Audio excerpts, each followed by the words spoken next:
Welcome back. Most important subject of engineering is mechanics, a basic of all branches. As under this, today we are going to discuss a theory on moment of inertia. In last video, we discussed and we derived also derivation on centroid. From today, I am going to start moment of inertia. So what is moment of inertia? Is moment force into perpendicular distance. But moment of inertia, it is a different term. In 12th also you studied moment of inertia. But that is mass moment of inertia,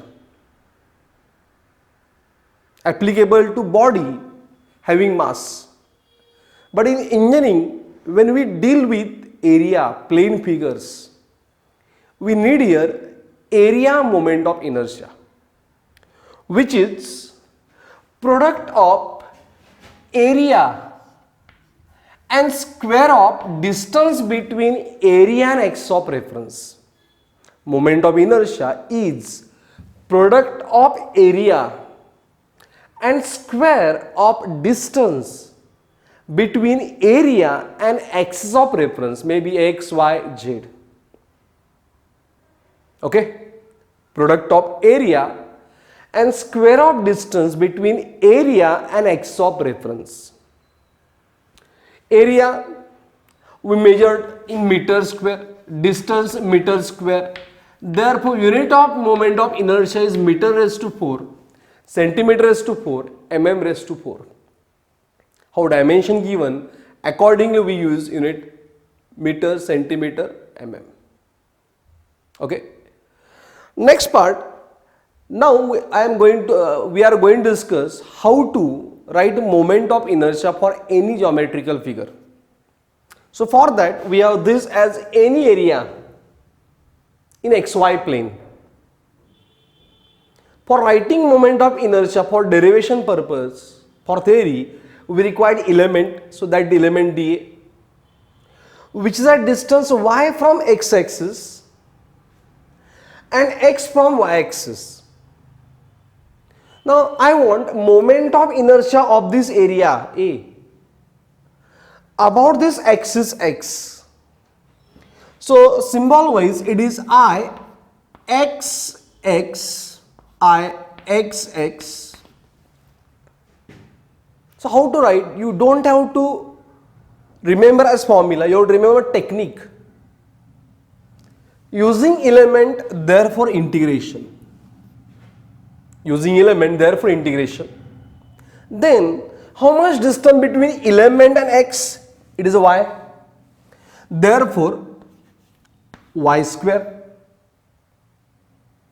And we know that moment of inertia is product of area and square of distance. Area is dA and square of distance y square dA. Like this you have to remember. Ixx not standard formula y square. Ixx not a standard formula y square dA. You have to remember integration y element. Distance between element and x y, therefore y square. Area dA. Similarly, how much moment of inertia about y-axis? So symbol I, y. Again, integration, why integration? Because we are going to refer element. Product of area dA and square of distance between area and axis of reference, that is x square dA. Is it clear? So this is a moment of inertia. Next, we are going to derive a derivation for polar moment of inertia or perpendicular axis theorem. Polar moment of inertia or perpendicular axis theorem. As for that, as polar moment of inertia means what? It is a moment of inertia of an area about an axis perpendicular to its plane. Moment of inertia of an area about an axis perpendicular to its plane is called as polar moment of inertia. Is called as polar moment of inertia. In this case, we have body is in xy plane, and we know that axis perpendicular to xy is a z.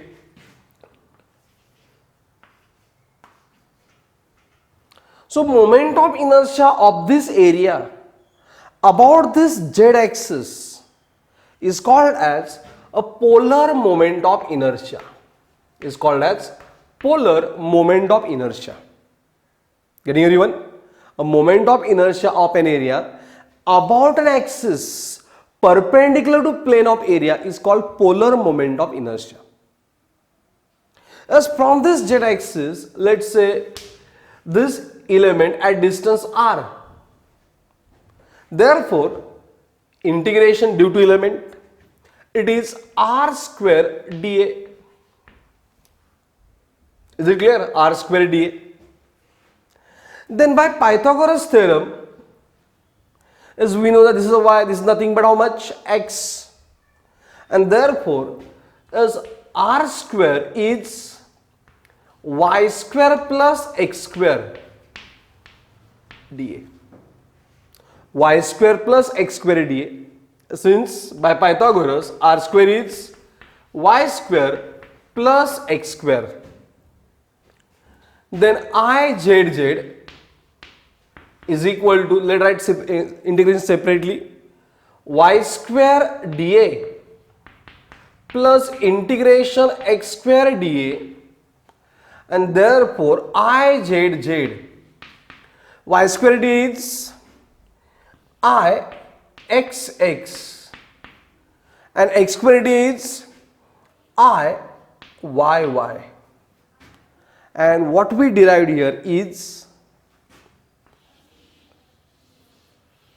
perpendicular axis theorem. It is called as perpendicular axis theorem. That's how it is defined.